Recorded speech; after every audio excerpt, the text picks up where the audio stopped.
Alright, number 54 in the Elvis albums box set collection is the third and final of the Stax albums, and it's Promised Land from 1975. Even though the recordings date back to almost 2 years prior, I believe, at the earliest. Much like Good Times, this is basically a country music album. There are some elements of folk, particularly Thinking About You is one song that is very much folk. Mr. Songman, and he does do some, he brings back some rock and roll with Chuck Berry's Promised Land, which is a killer rendition. If you haven't heard Promised Land, the title track, that's a phenomenal recording. But yeah, I mean, there's a Honky Tonk Angel, Help Me, Love Song of the Year, It's Midnight, You Asked Me To, the Will and Jennings song, You Asked Me To. This is a country music album, straight up, and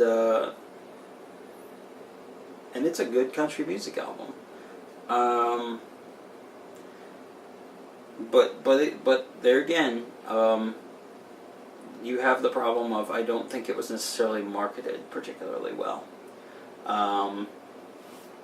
because there's little to distinguish this from Good Times or Raised on Rock.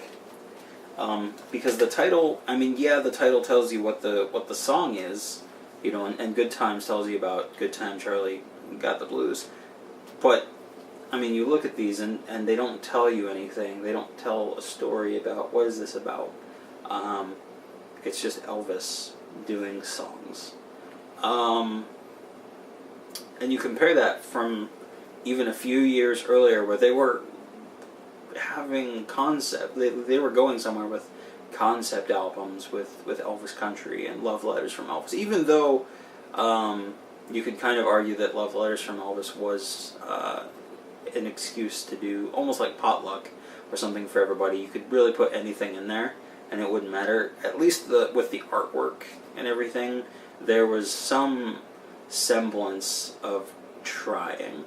And if you look at this, I mean, it's just him in a plain white jumpsuit singing on stage, and the back is as plain as you can get, other than marketing some of his other albums that were already out. I mean, it has the two, or the other two Stax albums, the live album, and then the dreaded Having Fun with Elvis on Stage, which is thankfully not included in this box set.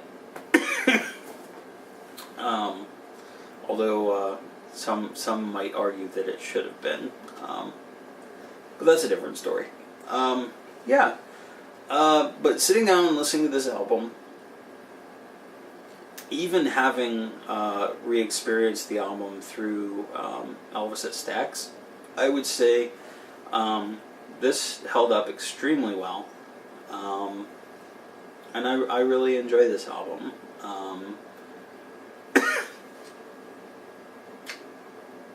I know some Elvis fans at this point were not happy with the way that his career was going, because Elvis was the king of rock and roll, and the king of rock and roll is you know, why is he doing country music? Why is he doing easy listening music? Well,